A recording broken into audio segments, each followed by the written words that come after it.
할렐루야. 분당교회 성도 여러분, 그립습니다. 예수님 안에서 참 평안이 있기를 원합니다. 같이 찬양하겠습니다. 주께 가까이 날 이끄소서.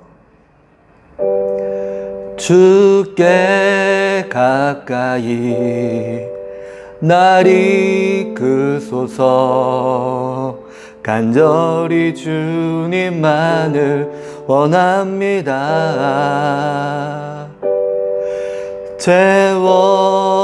채워주소서. 주의 사랑을 진정한 찬양 드릴 수 있도록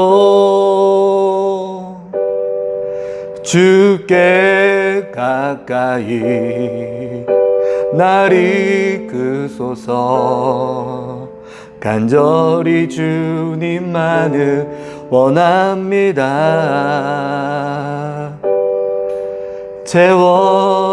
채워주소서. 주의 사랑을 진정한 찬양 드릴 수 있도록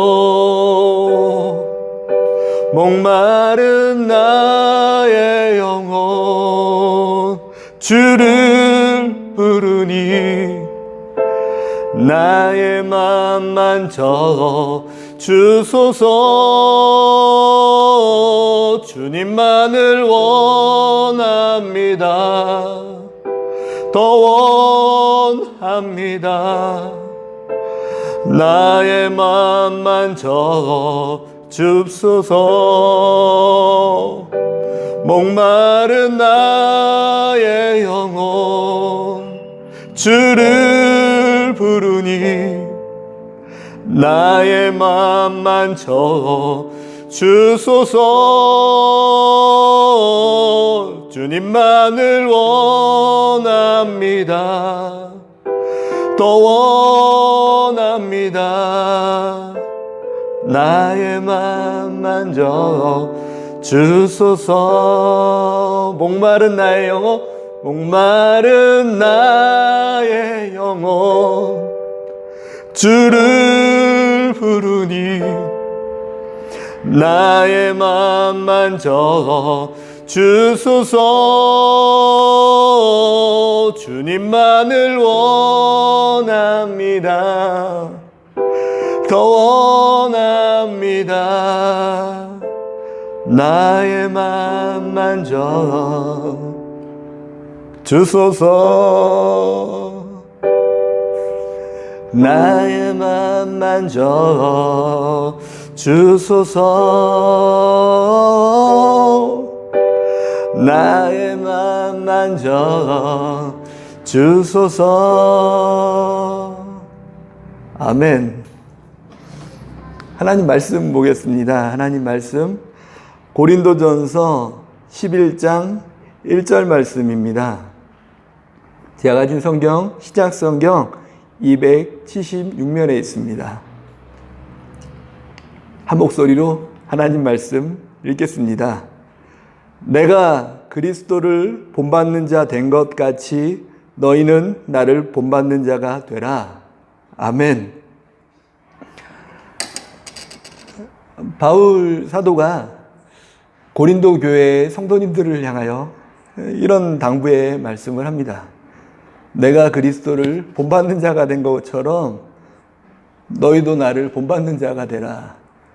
사람이 어떤 사람에게 나를 본받는 사람이 되라고 말하는 건 이게 쉽지 않은 얘기 같습니다. 나 스스로 완전하지 못하고 나 스스로 나를 볼 때도 항상 좌절하고 쓰러질 수밖에 없는 불완전한 존재이기 때문에 그렇습니다. 근데요, 그럼에도 불구하고 바울 사도가 할 수 있었던 근거는 무엇이냐면 그에게는 하나 분명하게 걷고 있는 표대가 있었다는 것입니다. 세상의 풍조와 세상의 것을 따르지 않고 오직 하나님의 영광이 무엇일까 그것만 바라보고 살아갔던 그의 삶. 무엇이 하나님을 가장 위하는 것일까? 무엇이 가장 하나님을 기쁘시게 하는 것일까? 그 하나만 바라보고 걸어갔던 그의 삶. 오늘 읽었던 말씀은 그 앞에 보면 이런 내용입니다. 우상 숭배하는 일, 그리고 우상 숭배하려고 그 시대 문화였죠. 그 시대의 문화, 또 그 고린도 교회 주변의 어떤 사람들의 일반적인 삶이었습니다. 음식을 우상 숭배하는 곳에 들였다가 그것이 다시금 시장으로 나와서 팔 때 그것을 먹을까 말 것인가, 또 더 나아가서 그것을 사 먹는 게 하나님께서 신앙적으로 맞는지 안 맞는지 뭐 이런 부분에 대한 다툼이 교회 안에 있었습니다. 이것이 맞는지 아닌지, 이것이 옳고 그른 건지. 근데요, 바울 사도는 그것을 향하여 말하지 않습니다. 옳고 그르고 먹는 게 좋고 안 먹는 게 좋고 이게 중요한 게 아니라, 오늘 읽은 말씀 앞에 보면 무엇을 먹든지 마시든지 주님의 영광을 위하여 하라. 다른 표현으로 하면요, 지금 이런 상황에서 옳고 그른 게 중요한 게 아니라 하나님께서 기뻐하시는 것이 무엇인지에 대해서 한 차원 더 높은 것을 생각하는 것, 그것이 바울 사도가 내가 그리스도를 닮는 것처럼, 본받는 자가 된 것처럼 너희도 나를 본받는 자가 되라라고 했던 어떤 핵심입니다. 우리의 삶 가운데서도요, 옳고 그름에 대한 판별함보다는 때로는 필요합니다. 때로는 옳고 그른 것이 명확하게 구분 지어져야 할 것이 필요합니다. 그럼에도 불구하고 그렇지 않을 부분에 대해서는 더 큰 기준, 더 큰 높은 기준, 하나님께서 기뻐하시는 것이 무엇일까? 하나님의 영광을 위해서 하루하루 걸어가는 것이 무엇일까? 과연 하나님께서 오늘 하루 삶 가운데서 나와 함께 계시며, 이 자리에 함께 계시며, 이 안에 함께 계시며, 나를 통해서 더 나아가서 하나님께서 하시고자 하는 일을 하고자 하는 것이 무엇일까? 그것을 고민하며 살아가는 것, 그것을 본받으라고 말하고 있습니다. 본받는 자가 되어 주십시오. 예수님을 본받는 자가 되어 주시고, 부끄럽습니다. 하지만 그리스도의 복음을 전하기 위해 달려가는 많은 선조들, 더 나아가서 많은 믿음의 누굴까요? 황선홍 목사님이 될 수도 있습니다. 많은 영적 지도자들을 본받는 사람, 서로가 예수님을 본받고 또 나아가 또 옆 사람이 하나님을 닮고 살아가고 본받고 살아가는 그 모습들을 또 서로 닮아가는 것, 또 본받아가는 것, 그것이 교회에서 가장 아름다운 모습이 아닐까 생각합니다. 세상 사람들은요, 분위기에 따라 살아갑니다. 물살이 폭포수처럼 내려오면 그 물살이 어디로 흘러가는가, 그 물살에 휩싸여 살아가는 것이 가장 편안하고 안전하고 바른 길이라고 믿고 살아가는 것이 이 세상의 풍조입니다. 그런데 오늘 교재에 보니까 그런 사람들을 보고 이제 풍향계와 같이 살아가는 삶, 뭐 이렇게 바람 부는 대로 세상에서 이렇게 말하면 이렇게 가고 이렇게 말하면 이렇게 가는 그런 삶을 말하고 있는데, 저희는요, 세상에서 무엇이라 말하던 어떤 방향으로 흘러가던 하나만 바라보고 가는 것, 예수 그리스도, 그분께서 어떻게 할 때 기뻐하실까?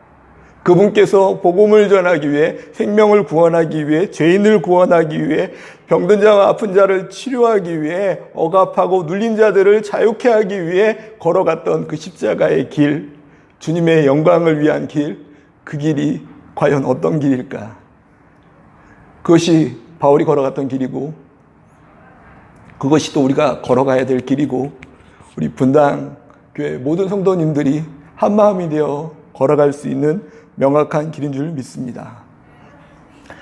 감사하는 게 무엇이냐면요, 이 세상에는 본받고 배울 사람이 없는데 우리 예수님께서 모델이 되어 주셨다는 게 너무나 감사하고요. 또 우리 예수님께서 친히 우리 곁에 오셔서 사랑이 이것이라고, 생명이 이것이라고, 복음이 이것이라고 가르쳐 주고 가셨다는 것, 말씀을 통해서 하나님께서 우리에게 지금도 말씀하고 계시고 인도하고 계시다라는 것, 나를 고아와 같이 버려두지 않고 늘 성령님과 교통하면서 하나님의 영광을 위하여, 예수님을 본받는 자가 되기 위하여, 또 여기 있는 사람이 하나가 되어 예수님을 본받는 자가 되기 위하여 걸어가고 있다는 것, 그것이 가장 기쁨이 되고 감사의 제목이 되는 것 같습니다. 아무것도 아닌데 참 보잘것없는 인생인데 하나님을 본받는 자가 되어 살아간다라는 것, 너무나 큰 감사의 기도 제목인 것 같습니다. 사람을 왜 지으셨냐면요, 나의 백성을 지은 이유는 찬송받게 하기 위함이라고, 하나님께서 찬송을 받기 위해서 우리를 지으셨다라고 말씀하십니다. 찬송은 어떨 때 나오냐면요, 내 안에서 감사가 넘쳐 나올 때 나오는 것이 찬송입니다. 우리 안에 늘 감사거리를 주시고 우리 안에 늘 찬양거리를 주시는 하나님 바라보면서 감사합니다 주님, 어떻게 이런 일을 준비하셨습니까? 어떻게 이런 놀라운 일을 지금도 우리에게 행하고 계십니까? 라고 놀라는 것, 그 놀람을 위해서 하나님 우리를 지으셨습니다. 오늘도 감사로 놀라며 하나님께 기뻐하며 주께 영광 돌리는 그런 감동스러운 하루가 되었으면 좋겠습니다. 기도하겠습니다. 살아계신 하나님, 하나님이 살아계셔서 얼마나 좋은 줄 모릅니다.